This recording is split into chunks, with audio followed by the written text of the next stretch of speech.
Hoje você vai planejar a sua viagem para a Colômbia e a gente vai te dar de mão beijada o nosso roteiro de viagem completo com o orçamento total. Nós passamos por Bogotá, Cartagena e San Andrés em uma viagem de 15 dias sem correria. Vamos lá!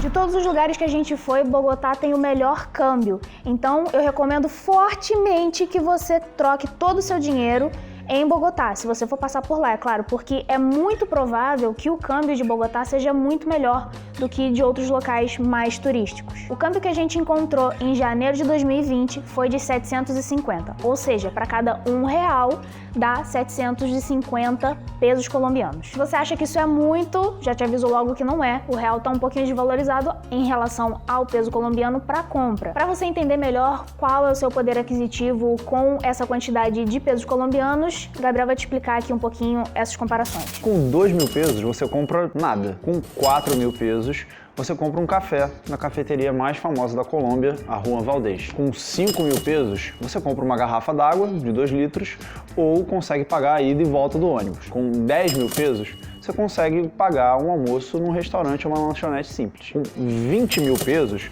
você consegue comer num restaurante legal em Bogotá. Já em Cartagena e San Andrés, as comidas são mais caras, porque os lugares são completamente turísticos. Tá, agora que você entendeu como é que funciona o dinheiro na Colômbia, vamos aos destinos, começando por Bogotá. Para começar, você tem que entender que Bogotá está a 2.600 metros de altitude. O que isso quer dizer? Que olhando no mapa pode até parecer que é um lugar quente, só que se você considerar a altitude, não é bem assim. Chega a fazer 5 graus de noite em janeiro, que é verão, mas de dia fica pelos 22, então varia bastante. Mas não se assuste em relação à altitude, porque lá não é que nem Cusco. Pra quem já viu aí o vídeo da viagem ao Peru, lá você praticamente não vai sentir nenhuma fadiga. Nosso Airbnb era no bairro de Santa Fé, próximo ao estádio El Campín, o estádio principal da cidade de Bogotá. Ótimo bairro, ótima localização, ótimos restaurantes, casas de câmbio perto e mercado. A gente pagou R$122 por 3 noites no apartamento. A nossa primeira parada foi no Museu do Botero. O Museu do Botero é um museu que o Botero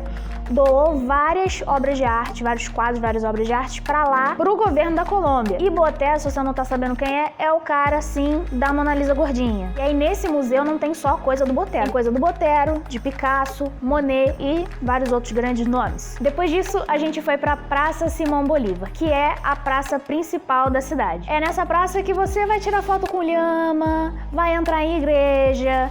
É a praça histórica, entendeu? É o centro histórico da cidade. E logo ali do lado tem uma feirinha que você pode ir para comprar artesanato da galera local e não só da galera local. Quando a gente foi, tinha bastante imigrantes venezuelanos lá também vendendo artesanato. Lá na Colômbia, quase todas as coisas são negociáveis, mas eu pessoalmente não recomendo você negociar valores com pessoas que estão ali refugiadas querendo vender artesanato para sobreviver. Então, essa é uma dica aí pessoal que fica. Bom, daí a gente procurou um lugar para almoçar e achamos uma lanchonete que custou o almoço mais ou menos 12.000 pesos. Vinha entrada, prato principal e bebida. Eu fiz a festa. Depois, nós saímos de lá e fomos pro Choro de Quevedo. É o local de fundação da cidade, por isso que atrai tantos turistas. Lá, o pessoal passa te oferecendo a chicha, que é uma bebida alcoólica à base de milho, como quase tudo que é feito nos Andes. Lá tem umas pinturas muito legais nas paredes em volta. É um lugar para ficar de boa e é o local onde a gente comprou o nosso chip da Claro. Custou 21.000 pesos pra gente gastar a viagem toda. 2 gigas e um pouquinho. Tá, e aí durou os 15 dias. Durou os 15 dias. Saindo do Choro de Quevedo,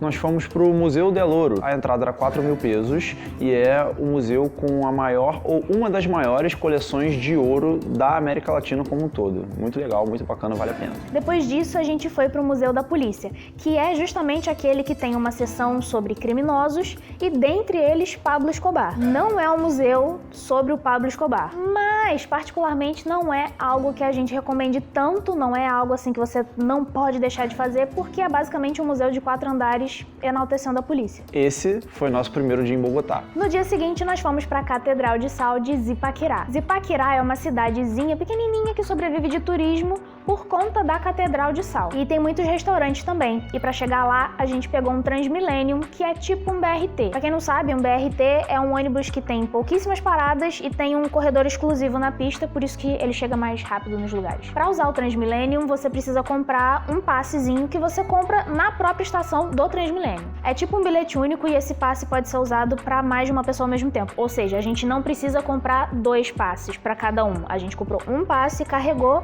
o equivalente para o uso de 2 pessoas. E cada passagem custa 2.400 pesos. Esse Transmillennium levou a gente até o Portal do Norte, que é o terminal de saída da cidade de Bogotá. E nesse terminal a gente pegou um ônibus comum até Zipaquirá. Esse ônibus comum se chama Buceta e ele custa 5.600 pesos, que você vai pagar em dinheiro lá na hora dentro do ônibus. E aí quando a gente desceu do ônibus lá na cidade, a gente só seguiu até a catedral com a ajuda do Google Maps, que vai ser o seu melhor amigo em qualquer viagem de lugar que você não conhece. Sempre confie no Google Maps. O ingresso pro tour com o audioguia deu 67.000 pesos. A Catedral de Sal de Zipaquirá era uma antiga mina de sal em que os pedreiros, os mineiros, resolveram construir uma catedral lá dentro. A catedral fica a 200 metros abaixo de profundidade, porém numa montanha que está a mais de 2.800 metros. Ou seja, você está embaixo, mas na verdade você está em cima. Ela é considerada a primeira maravilha da Colômbia. Lá embaixo, quando você for descer, você vai encontrar as 14 estações da Via Sacra representadas em artes conceituais esculpidas na pedra. Tudo isso que eu tô falando vai ser explicado pelo audioguia que você pega lá na entrada do rolê. Além dessas 14 representações da Via Sacra, você vai chegar na parte principal da catedral. Tem 3 naves separadas, 3 partes separadas, mas na do meio, a principal, tem uma cruz esculpida na pedra, que é a maior cruz subterrânea no planeta. Ela tem 16 metros de altura e é feita para parecer que ela está levitando. Todas as esculturas que você vai encontrar lá contam com um jogo de luzes para deixar toda a escultura mais interessante. O rolê todo, toda essa andada, essa caminhada que a gente fez lá dentro da catedral deu mais ou menos uns 2 km. E esse passeio todo, ida e volta com ônibus, etc. e a parte de dentro da catedral e o almoço deu mais ou menos umas 6 horas de viagem. Para alguém que tem dificuldade de se locomover, pode ser meio ruim de fazer esse passeio. O chão ele é irregular,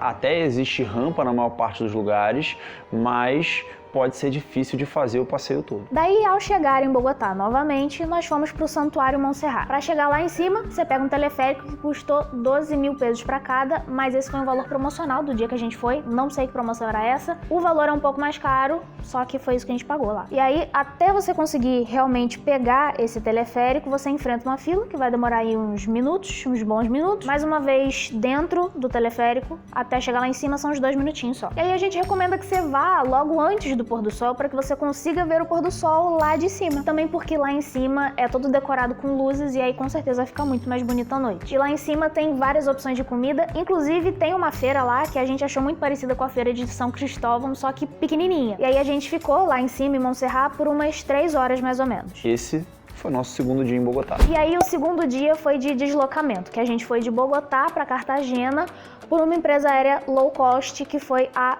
Wingo. A gente teve uma boa experiência com essa linha aérea, então a gente recomenda. Só que sempre que você for viajar com uma companhia low cost, você tem que ficar muito atento quais são as regras dessa companhia, porque assim, como é low cost, tudo que você sair da regra vai ser motivo para você pagar alguma coisa a mais.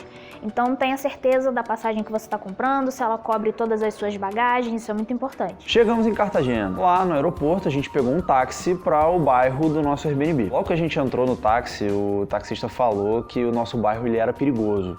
Mas pelo tempo que a gente ficou lá, a gente não achou tão perigoso não. Sabendo que era uma região que não abrigava tantos turistas, a gente não ficou sassaricando e andando para tudo que é lado dentro daquele bairro. A gente só andava ali quando chegava dos rolês mesmo. E, em compensação, a comida naquela região era muito mais barata do que em qualquer outro lugar que a gente fosse encontrar em Cartagena. A gente chegou a pagar 2.500 pesos em porções de frango com aipim. Ou seja, a gente basicamente jantou por R$4. Maneiríssimo.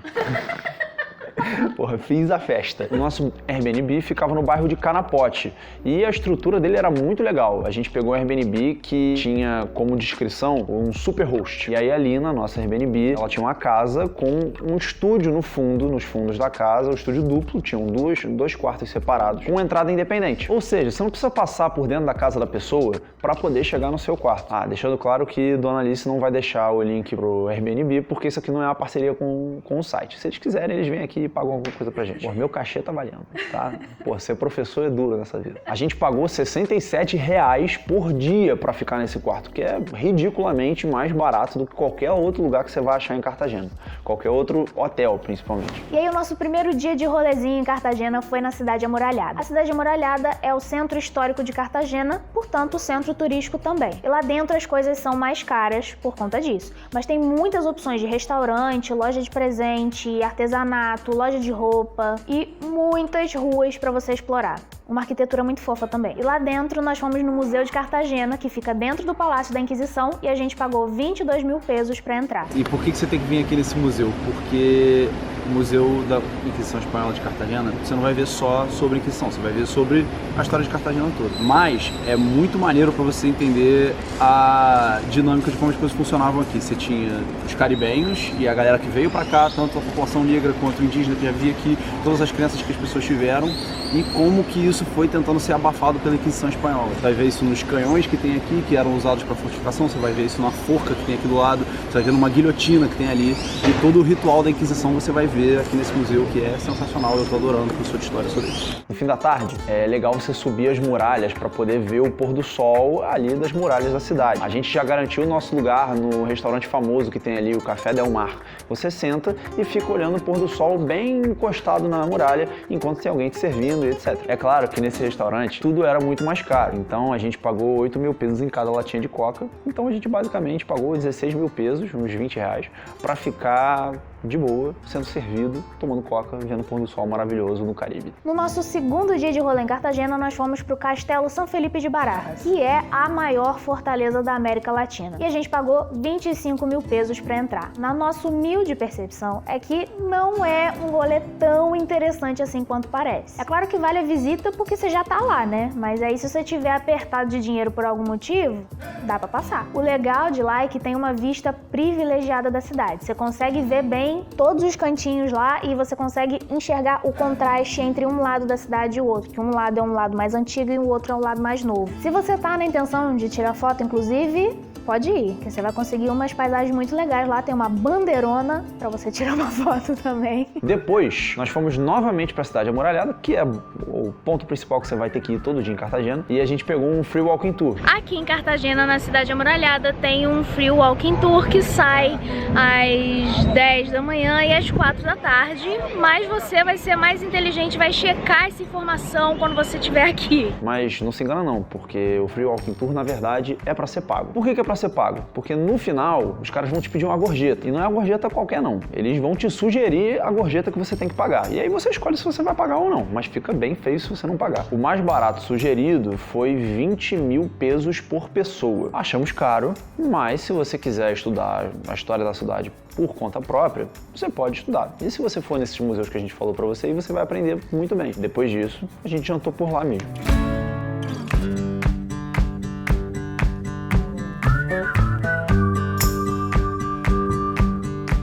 No terceiro dia, a gente resolveu ter um dia de riqueza. A gente fez um passeio para Isla del Rosário e a gente simplesmente, meu amor, nós passamos um dia num resort com uma praia particular. Nós pagamos R$300 nesse rolê aí pra cada, mas isso inclui ida e volta de barco, inclui almoço, uma toalha também lá no local para você usar e uma coisa chiquérrima que eu nunca tive na minha vida, que é chegar no local e ter um drink esperando por você. É um local incrível e nós nos sentimos chiquérrimos, realezas, muito plenos. Foi o passeio mais caro da viagem, mas valeu muito a pena. E olha que coisa simplesmente maravilhosa e lindíssima. Eu também inclusa na paisagem, mas assim, se você olhar só a paisagem, continua maravilhoso.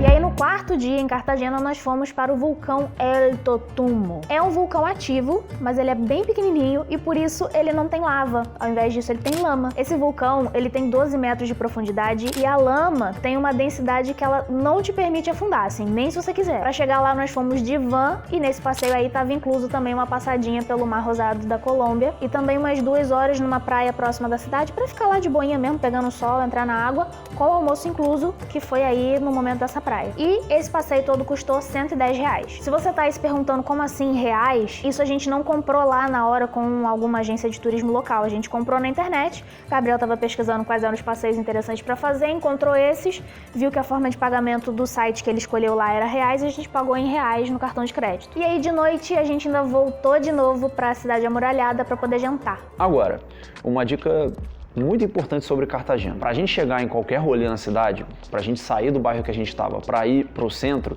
a gente andava de táxi coletivo, que é a mesma coisa que um táxi comum, só que ele leva 4 pessoas na mesma viagem, pegando elas pela rua. Quando eles identificam um turista na rua, eles já param de longe e falam que o carro está vazio. Então você vai andar, você não vai nem fazer sinal e o maluco vai parar o carro do outro lado da rua arriscando fazer um acidente, enfim, o negócio é meio esquisito. Se você quiser que o seu táxi faça uma viagem particular para você, você tem que avisar o cara, porque senão você vai andar num táxi coletivo desses. Você pode descer antes do centro, você pode descer em outro lugar, contanto que ele esteja na rota ali, mais ou menos, do lugar que você sai até o centro da cidade. Acho que vale a pena, valeu a pena pra gente. No dia seguinte, partimos de Cartagena para San Andrés. E eu vou te dizer uma coisa, hein? A chegada e a saída de San Andrés não são dos voos mais agradáveis. Lá é uma região complicada e, por isso, bastante turbulenta. Então, já prepara o psicológico. Um detalhe muito importante que você tem que acrescentar no seu orçamento é que você paga o imposto para ir para San Andrés. É tipo uma taxa de entrada e você paga isso ainda no aeroporto da partida, né? Ou seja, pra gente, a gente pagou em Cartagena. E lá no aeroporto de Cartagena, quando a gente pagou isso, a gente recebeu um comprovante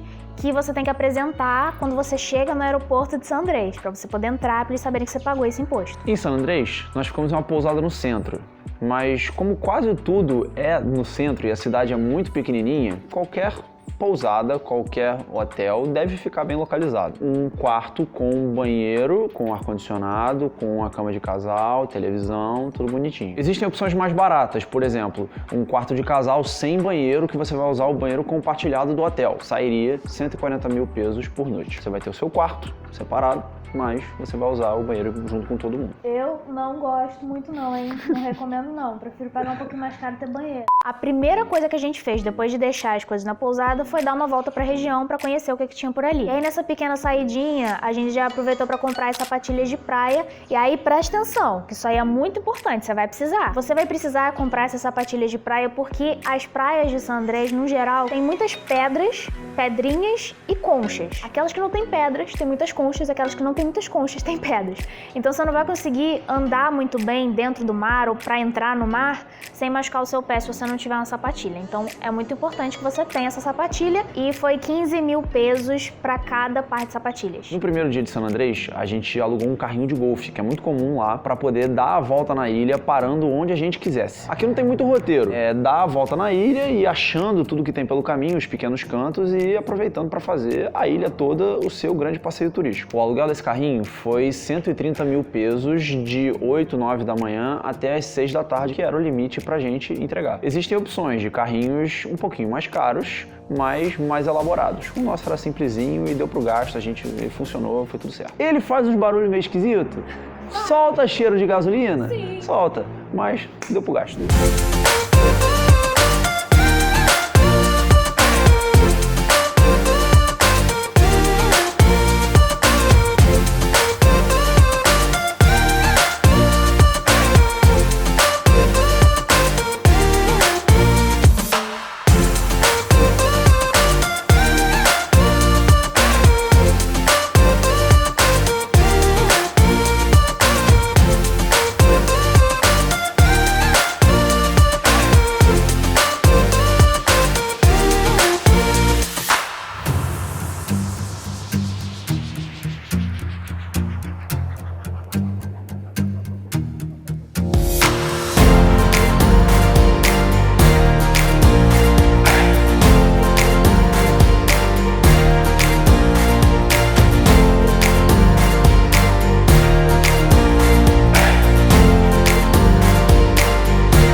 comer em San Andrés é mais caro. A gente pagou em média 25 mil pesos por prato. Mas ao longo de toda a viagem, em todos os destinos que a gente passou, a gente sempre tomava café e comia alguma coisinha em alguma das cafeterias Juan Valdez, que são as cafeterias mais famosas da Colômbia. E aí, para fazer isso, a gente gastava em torno de 10 mil pesos. No segundo dia em San Andrés, a gente ficou o dia inteiro giboiando lá, tranquilão na praia de Spot Bright, que é a praia principal. E aí a gente pagou 17.500 pesos para ter uma tenda, uma cadeira e mais uma espreguiçadeira. Tem direito a um intervalo de 1h30 em que você pode sair e almoçar ali perto e voltar depois com o pessoal ali das barraquinhas, o pessoal que vende as barracas, segurando aquele espaço ali para você. No terceiro dia de rolezinho em San Andrés, nós fomos fazer o passeio para a ilha de Aquário. Uma coisa que você tem que ficar atento é que o tempo e a maré alteram as disponibilidades dos passeios. E aí, nesse dia, a gente queria, na verdade, ir para 2 ilhas, só que uma delas estava fechada por causa disso, por causa do tempo, então a gente acabou indo só para essa. Então, se você já tá aí na sua cabeça, passeios que você quer fazer, considere que esses de ir para a ilha podem ser alterados por causa disso. A ilha de Aquário leva esse nome porque tem muitos peixes nadando por lá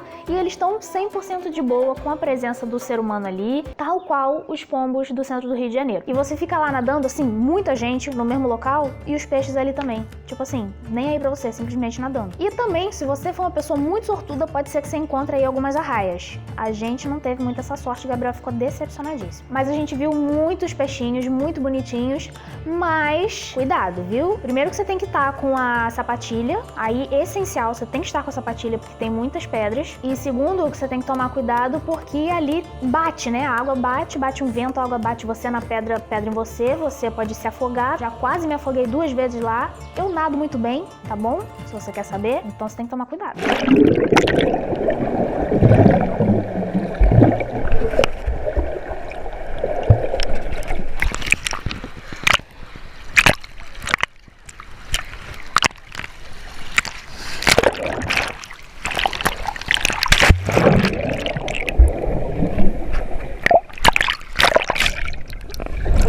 Mas me afoguei agora, fui salva. Tá bom, acho que eu quero voltar, sabe? Mas eu tava sem colete, sem boia, sem nada dessas coisas. Todos os lugares que a gente foi sem colete salva-vidas, sem boia e tal, justamente porque a gente sabe nadar. Mas a maioria das pessoas vai com coletinho, uma boiazinha, essas coisas que você compra assim, na praia mesmo e tal. Então, recomendo. Mesmo que você saiba nadar. E aí, ao lado dessa ilha de Aquário, tem outra ilha, que dá pra você ir de uma ilha pra outra andando no mar. Você acredita? Nesse dia, essa outra ilha estava vazia, não tinha nada funcionando lá, mas nós e algumas outras pessoas que estavam dispostas fomos mesmo assim porque não, né? Já tava ali, a gente foi ali dar um passeio, dar uma exploradinha. O passeio para essa ilha custou 20 mil pesos. E no caso é a ida e a volta de barco e nada mais muito que isso, não. E aí, se você tá se perguntando se dá para fazer esses rolês aí sem saber nadar, eu vou te responder aqui que não. Tá? Não recomendo, mesmo se você tiver de boia, de colete salva-vidas, não recomendo não. Não recomendo você entrar numa água se você não sabe nadar. No quarto dia em San Andrés, a gente fez o passeio para a ilha de Rocky Cay, ou Rocky Cay, tanto faz, que é pertinho da ilha. Você vai ver ela ali da ilha, da praia principal, e é 25 mil pesos para você ir e voltar com uma agência que tem ali na própria ilha. Na própria praia. Na própria praia. A ilha estava bem cheia, mas é porque nos dias anteriores, como tinha chovido, a maré tinha ficado muito alta, então não deu para fazer esse passeio regularmente. Naquele dia que a gente quis ir, assim como a gente, todo mundo queria ir nesse dia. E aí a ilha ficou lotada. Lá, a gente alugou uma espreguiçadeira, 2 espreguiçadeiras com barraca e foi 45 mil pesos. E ainda a gente pagou o almoço na própria ilha, lá dentro da ilha mesmo, por 35 mil pesos. Pra cada pessoa. Foi caro. Foi caro. E aí no dia seguinte nós voltamos para Bogotá pela companhia aérea Viva Colômbia, que também é uma low cost. E aí a gente não gostou nem da aeronave e nem do serviço dessa companhia. Portanto, nós não recomendamos essa companhia. E aí de Bogotá nós pegamos o nosso voo de volta pro Brasil, que foi pela Latam, e correu tudo bem. Quando eu planejei essa viagem, porque fui eu que planejei, só cheguei com tudo sugerido para ela, eu planejei por 5.500, mas dá para fazer mais barato que isso. Essa senhora aí, ela tinha pedido para ter um pouquinho de conforto, então eu fui adaptando a coisa pra ficar um pouquinho mais legal. Mas dá pra fazer por menos. Dá muito pra fazer mais barato. Dá, até porque a gente escolheu fazer uns passeios caros. Nada te impede de fazer coisas bem mais simples. A gente acredita, eu acho pelo menos, pelo que a gente viu, que você consegue fazer isso com uns R$1.000 a menos se você for pelos passeios mais simples. E se você não for em janeiro, também tem isso. Dá pra fazer por mais ou menos uns R$4.500 por aí, que a gente gastou 5.500. Exatamente 5.500. Com tudo. Com tudo, exatamente tudo. Passagem, tudo. E agora que você já sabe o principal, todas as dicas que a gente teve pra te dar sobre a Colômbia, eu vou te dar algumas dicas extras, porque você ficou até aqui nesse vídeo, você merece um prêmio. A primeira é que o Uber foi proibido na Colômbia, então, portanto, agora, teoricamente, seria apenas táxi e esse táxi coletivo que a gente explicou antes no vídeo. A segunda dica é que o paladar dos colombianos é bem diferente do nosso, principalmente pro doce. Tudo que for doce lá, na verdade, você vai ter que acrescentar bastante açúcar pra você sentir doce, porque eles não são muito fãs de doce, não. Se você assistiu o vídeo da minha viagem pro Peru pra pegar todas as dicas também,